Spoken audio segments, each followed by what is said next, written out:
14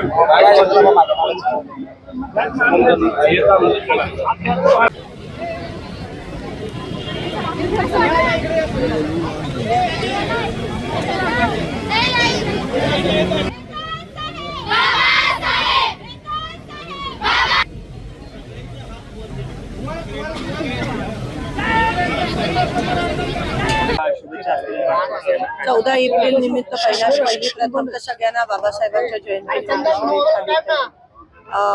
हा दिवस खूप महत्त्वाचा आहे आपल्या सगळ्यांसाठी आणि बाबासाहेबांचे विचार ते आपल्या आयुष्यात हे जन्मालापासून ते शेवटपर्यंत असायला पाहिजे. ते केवळ जयंतीपुरती नाही.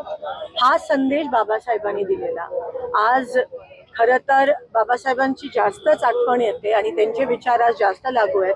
कारण का आज कुठेतरी या देशाला लोकशाहीला खूप मोठा खतरा निर्माण झालाय. संविधानाला खूप मोठा खतरा निर्माण झालाय. संविधान बदलण्याच्या गोष्टी हे सत्ताधारी भाजपकडून होत आहेत. बाबासाहेबांना न मानणाऱ्या गोष्टी या ठिकाणी सत्ताधाऱ्यांकडून होत आहेत. लोकशाही चा अंत कुठेतरी होताना दिसत आहे आणि मला असं वाटतं हीच ती वेळ आहे की आपल्याला त्यावेळेस स्वातंत्र्य लढाईमध्ये लढायची चा चान्स आपल्याला कोणालाच भेटला नाही. पण ही ती दुसरी लढाई आहे जी आपल्याला लढायची आहे आणि आत्ताच संघर्ष करणं, आत्ताच संघटित होणं हे गरजेचं आहे.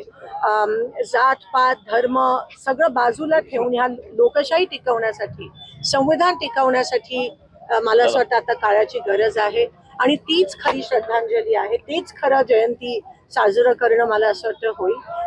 दर दिवशी रोज मला असं वाटतं उठल्यावर बाबासाहेबांचे विचार आणि संविधान जपण्याचा जे वचन आहे ते आपण घेणं महत्वाचं आहे.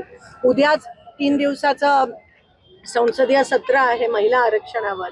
पण महिला आरक्षण हे 23 मध्येच काँग्रेस पक्षाने सपोर्ट देऊन पारित केलेलं. त्याच्या आधी 73 आणि 74व्या अमेंडमेंटनुसार आपण पंचायत आणि महानगरपालिका आणि नगरपालिकामध्ये महिला आरक्षण 50% आणलं आणि 2023 मध्ये जेव्हा या लोकांनी अमेंडमेंट आणली की 50% महिला आरक्षण हे पार्लमेंटमध्ये आणि विधानसभेत झालं पाहिजे. तर आज 30 महिने झाले. 30 महिन्यानंतर त्यांना जाग आली आणि आता नेमका इलेक्शन असताना त्यांनी ही घोषणा केली. तरी महिला आरक्षणाचं अमेंडमेंट ऑलरेडी पारित झाली आहे. हे त्यांना डिलिमिटेशन त्या ठिकाणी आणायचं आहे, सेन्सस त्या ठिकाणी आणायचं आहे आणि हे किती असंविधानिक आहे. कारण का डिलिमिटेशन होण्याच्या आधी सेन्सस होणं गरजेचं आहे. म्हणून एकंदरीत हे ज्वलंत उदाहरण आहे किती असंविधानिक हे काम करतायत आणि ऑपोजिशनला न घेता खरं तर हे अशी बिलं पारित होण्याच्या आधी पूर्ण देशभरात एक चर्चा झाली पाहिजे. पण चर्चा होत नाहीये. मोदीजी एकच ओपेड घेत आहेत. संमेलन एकतर्फी सगळं चाललंय. एकतर्फी जेव्हा होते तेव्हा लोकतंत्र नसतं. जेव्हा संवाद होतो त्यालाच लोकतंत्र म्हणत असतात. संवादात जी ताकद आहे जी आपल्याला बाबासाहेबांनी संविधानाच्या माध्यमातून दिली की लोकांमध्ये चर्चा, लोकांमध्ये संवाद झाला पाहिजे, ते पूर्ण नष्ट करून, ती प्रथा परंपरा नष्ट करून अलीकडे आपल्याला दिसते की मोदीजी फक्त एकतर्फी चाललंय आणि हेच लोकशाही समाप्तीचा कुठेतरी संकेत आहेत का काय. पण जोपर्यंत बाबासाहेबांचे विचार आहेत, जोपर्यंत आम्ही सगळे आहोत, जोपर्यंत काँग्रेस पक्ष आहे, बाबासाहेबांवर विचार करणारी लोक आहेत, तोपर्यंत आपण हे होऊ देणार नाही. अगदी चौथा स्तंभ जो आहे त्यांच्या समोर पण मोदीजी मागच्या 15 वर्षात आले नाही आहेत आणि तेच मनमोहन सिंगजी अनेकदा आले होते.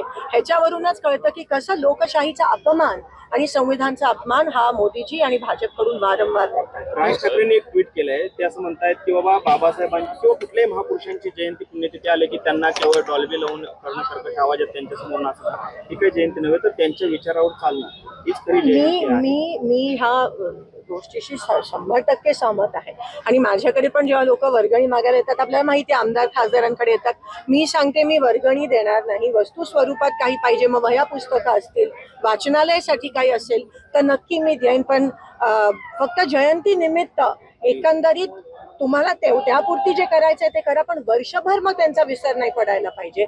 वर्षभर त्यांचे विचार कसे अंमलात आणायला पाहिजेत आणि आता खरं तर या देशाला वाचवण्याचं, संविधान वाचवण्याचं, ज्यांनी जातपात धर्म नष्ट करण्याचं त्या ठिकाणी वचन घेतलं, आज तीच लोक जर ह्या चौकटीत अडकून सत्ताधाऱ्यांना मदत करत असतील तर आपल्याला त्या ठिकाणी आत्मपरीक्षण करण्याची गरज आहे. ताई सामाजिक नाही, आता मला तर वाटतं की खरातांचा कुठेतरी काहीतरी एन्काउंटर करतील, कारण का खूप नावं येणार आहेत ज्याच्याशी ते जुडले आहेत. आणि आता जे सत्ताधारी आहेत, मिनिस्टर्स आहेत, त्यांना घेऊन पण ही नावं येणार आहेत. एकीकडे आपण महिला आरक्षणाचा विषय आणि तिथे महिलांचं शोषण होत असेल तर मग खरंच काय तुम्ही कोणत्या पद्धतीत आरक्षण वर होतं पण ते खालपर्यंत जर तुमचे विचारच महिलांच्या विरोधात असतील तर तुम्ही आरक्षण कसं लागू करणार? प्रतिभा चाकणकर, ज्या रुपाली चाकणकर यांच्या बहीण आहेत, त्या असं म्हणतात की आमच्या नावे एक अकाउंट काढलेलं आहे, आम्हाला त्याची कसली कल्पना नाही. पुरावे तर मिळालेत आता, तर मला त्याच्याबद्दल काही दोन अशोकराची जमीन अनेक ठिकाणी सोलापूर जिल्ह्यात सुद्धा जवळपास 50 एकराच्या आसपास जमीन मिळते